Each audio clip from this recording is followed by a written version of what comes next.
నమస్తే. ఇన్నాళ్ళు నన్ను సపోర్ట్ చేస్తూ, ఎంకరేజ్ చేస్తూ మీ ప్రేమని నాకు అందిస్తున్న ప్రతి ఒక్కరికి కృతజ్ఞతలు. అలాగే ఈ వీడియో కూడా ఖచ్చితంగా మీకు ఉపయోగపడుతుంది. లైక్, షేర్ అండ్ సబ్స్క్రైబ్ చేసి మీ సపోర్ట్‌ని నాకు అందించండి. అలాగే ఈ వీడియో పట్ల మీకున్న అభిప్రాయాన్ని కామెంట్ సెక్షన్‌లో కామెంట్ చేసి తెలియజేయండి. ఇప్పుడు వీడియోని చూద్దాం. నమస్తే, వెల్కమ్ టు అవర్ ఛానల్. నేను పద్మిని. సనాతన ధర్మం కోసం అహర్నిశలు శ్రమించేటటువంటి ఫైటర్ రాధా మనోహర్ దాస్ గారితో మనం ఉన్నాం, మాట్లాడదాం. ప్రభుజీ నమస్తే. హరే కృష్ణమ్మ. చాలా రోజుల తర్వాత ఎలా ఉన్నారు ప్రభుజీ? అలాగే ఉన్నా, ఎప్పటికీ అలాగే ఉంటారు. You are always fighter.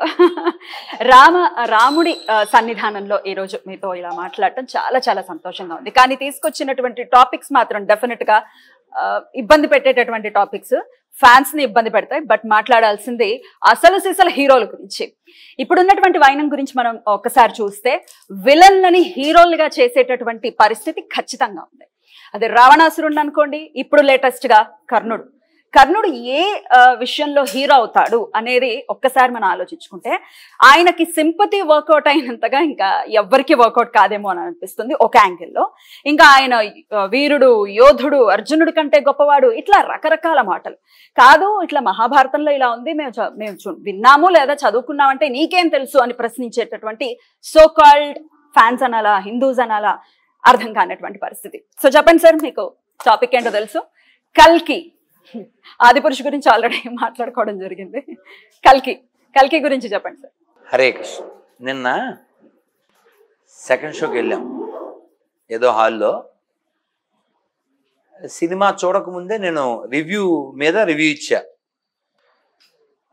అంటే ఆ రివ్యూని బట్టి పాజిటివ్గా ఫీల్ అయ్యి పాజిటివ్గానే నేను రివ్యూ ఇవ్వడం జరిగింది. 2 daysలో 2 lakhs మంది చూశారు అది వేరే ఛానల్లో. అయితే నిన్న సినిమాకి వెళ్ళాం. కేవలం 600 కోట్ల బడ్జెట్ ఎందుకో మనకి తెలీదు. కేవలం సినిమా అంతా చీకట్లోనే నడిచింది. బాహుబలిలా ఫీల్ గుడ్ లేదు. సబ్జెక్టు ఎక్స్ప్లెనేషన్ వివరంగా లేదు. అలా మెరుపులాగా తీసుకురావడమే తప్ప. ఆ పిల్లవాడు ఏం పేరు? నాగశ్వన్ డైరెక్టర్. ఓకే. అర్జునుడి పాత్ర విజయ్ దేవరకొండ. అలా ఒక మెరుపులా వచ్చాడు. మళ్ళీ ఇతను కరుణుడని మనం ఫీల్ అవ్వాలి. ఆ విధంగా ఏదో అంటే దాన్ని ఏమంటారు, చెప్పి చెప్పక చూపించి ఏదో అలా ఏమిటో అసలు అలా వాళ్ళ మరి ఆ నాగశ్విని ఏమనుకున్నాడో. ఇప్పుడు అందరూ మహాభారతం చదివి సినిమాకి వెళ్తారా ఏంటి? కాదు కదా. కొత్త వాళ్ళకి ఏమర్థం అవుతుంది? నేను హాల్లోంచి బయటకు వస్తూ చెప్పాను ఆ మాట, మళ్ళీ చెప్తున్నా. ప్రభాస్ ఉన్నాడు, ఆ మేనియా మీద అది ఆ జోష్తో నడిచింది తప్ప సినిమా 3 గంటలు కూర్చుని చూడడం అంటే సేమ్ ఒకే చీకటి, ఏవో ఆ వెహికల్స్ అది. అంటే అసలు అంటే నేను ఫీల్ అయ్యేది ఏంటంటే సబ్జెక్టుని టచ్ చేసినందుకు నాగశ్విను ఖచ్చితంగా అప్రిషియేటబుల్, మెచ్చుకోవాలి. ఎందుకంటే పురాణాన్ని టచ్ చేయడం, ప్రపంచానికి మహాభారతం లాంటి ఇతిహాసం గురించి తెలుసుకోవాలనే జిజ్ఞాస కలిగించడం, ఆ విషయంలో హ్యాట్స్ ఆఫ్ టు నాగశ్విన్. ఎందుకంటే అందరూ తెలుసుకునే ప్రయత్నం చేస్తున్నారు. మరి కాళిదాస్ కవిత్వం కొంత, సినిమా వల్ల పైత్యం అంతా. ఈ పైత్యం ఇప్పటి నుంచి కాదు, ఈ సినిమా ఇండస్ట్రీ మొదలైనప్పటి నుంచి అని చెప్పక్కర్లేదు, కానీ ఒక 50-60 ఏళ్ళ నుంచి ఉందని చెప్పచ్చు. తెలుగు సినిమా వయసు దాదాపు 90 ఏళ్ళేమో. నాగయ్య గారు త్యాగయ్య సినిమా తీశారు, ఇప్పటికీ evergreen. Lavakusa evergreen. ప్రక్షిప్తాలు ఏం లేవు, ఉన్నది ఉన్నట్టు. వాళ్ళకు కూడా భయం ఉండేది, నటించే వాళ్ళకి కానీ, దర్శకులకు కానీ, నిర్మాతలకు కానీ. ఇప్పుడు భయం, భక్తి ఆ 2 లేవు కాబట్టి ఎలా తీసినా చూస్తారు కాబట్టి, ఎవడు క్వశ్చన్ చేయడు కాబట్టి. క్వశ్చన్ చేస్తే తిడుతున్నారు కాబట్టి ఫ్యాన్స్, సో కాల్డ్ ఫ్యాన్స్. కాదు తెలుసు, తిట్టినంత మాత్రాన అబద్ధం నిజం అవదుగా. డెఫినెట్లీ ఎవడు చెప్పాడు మీకు కర్ణుడు ప్రభాస్ అని ఎవడు చెప్పాడు అని అంటారు. ఇప్పుడు ఆ బాణం పట్టుకున్నది అదొక దండం ఉంది కదా, ఆ దండం ఎవరిదని చెప్పారు? అశ్వత్థామ దగ్గర ఉంది, కానీ అది ఎవరిది? కర్ణుడిదని చెప్పారు. అతను చెయ్యి పెట్టగానే ఆ ఆకుపడి అతను టచ్ చేసి ఆ బలం వచ్చి ఇది. ఇప్పుడు నేనేమంటాను, why don't you give clarity? Definitely clarity అవసరం కదా. పురాణం గురించి లేకపోతే ఇతిహాసం గురించి తీసినప్పుడు క్లారిటీ అవసరం. అలాగే మన దగ్గర సబ్జెక్ట్ ఉంది, మన పురాణాలతో మన ఇతిహాసాలతో 1,00,000 సినిమాలు తీయచ్చు. మొన్న ఎవరో ఇంటర్వ్యూలో అడిగారు వేరే చోట, మీకు సినిమా అంటే ఎందుకు ఇంట్రెస్ట్ అన్నారు. సినిమా గొప్ప మాధ్యమం, మంచి మీడియం. కాబట్టి ఎవరైనా నిర్మాత వస్తే బోల్డ్ అని తీస్తాను నేను చెప్పా. ఎందుకంటే ఇప్పుడు సినిమా గురించి మాట్లాడితే ఈ టాపిక్ కూడా వస్తుంది. ఒకసారి సినిమా తీసి చూపించు, ఆ తర్వాత మాట్లాడు. దీన్ని ఎట్లా అర్థం చేసుకోవచ్చు? ఇది నేను వాళ్ళ వైపు మాట్లాడతాను. ఇప్పుడు నేను ఇప్పుడు కాసేపు నాగశ్విని వైపు మాట్లాడతాను. ఎందుకంటే నాగశ్విని దగ్గర సత్తా ఉందని నిర్మాతలు నమ్మారు. సో నాగశ్విని ఏం తీసినా చూస్తారు అనేటువంటి జనం కూడా ఉన్నారు. కాబట్టి నాట్ ఓన్లీ నాగశ్విని, పబ్లిక్ ఆ సొమ్ము ఆ దమ్ము ఉండబట్టి అతను ఏం తీయాలనుకున్నాడో తీసాడు.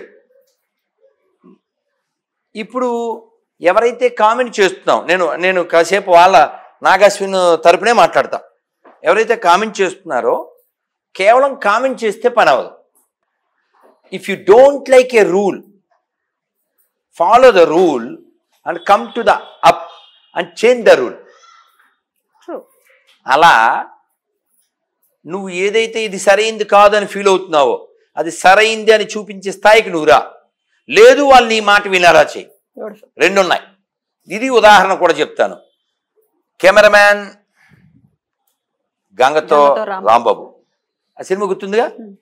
ఆ సినిమాలో ఒక 30 సీన్లేమో 32 తెలంగాణకి కొంచెం వ్యతిరేకంగా తీశాడని పూరి జగన్నాథ్. అంతకుముందు 2012లో బిజినెస్ మ్యాన్ తీశాడు.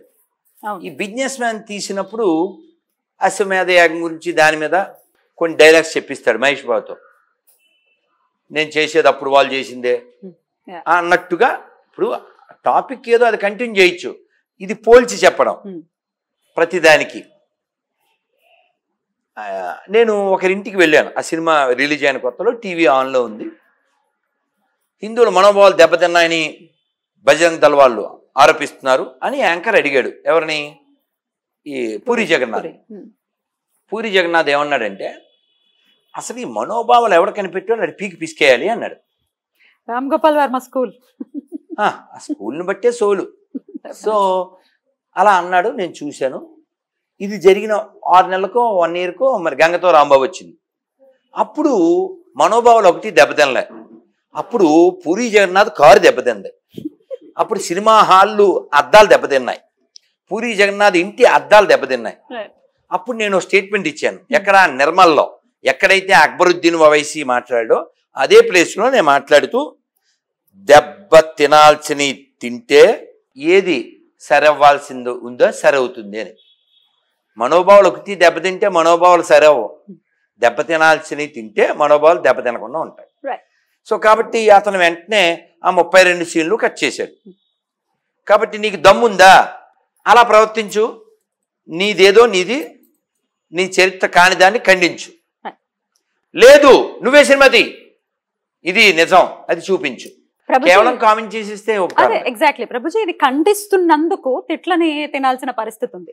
సినిమాని సినిమాలా చూడు. ఇప్పుడు సలార్ సినిమా వచ్చింది, ఎవడు ఖండిస్తాడు, ఎవడు మాట్లాడతాడు దాని గురించి చూస్తాం. It's a commercial film. But ఒక ఇతిహాసం గురించి మాట్లాడినప్పుడు తప్పులున్నాయి అని మాట్లాడితే తిట్లు తినే పరిస్థితి ఉంది జనాల నుంచి. దీన్ని ఎలా అర్థం చేసుకోవచ్చు ప్రభుజీ? జనాలు అనకండి, మూర్ఖులు అనండి. సరే, మూర్ఖులు, డెఫినెట్లీ మూర్ఖులు. ఇప్పుడు నాకు మీ ఫాదర్ గురించి తెలీదు, మీరేం చెప్తే అది నిజం, ఎందుకంటే ఆయన మీ ఫాదర్ కాబట్టి కదా, వ్యక్తిగతం. అలాగే అతను లేదా నేను. ఇప్పుడు రాముడు లేడు అనేటువంటి బ్యాచ్ ఒకటి ఉంది. ఈ దరిద్రులు, ఏ పదాలు తీయకండి, ఈ దరిద్రులు జై రావణ అంటుంటారు. రామాయణం అబద్ధం అనేటువంటి నీచ్ కమీన్. నీకు రావణుడితో ఏం పని? రామాయణమే అబద్ధం కదా వాడి లెక్క ప్రకారం. రావణుడితో ఏం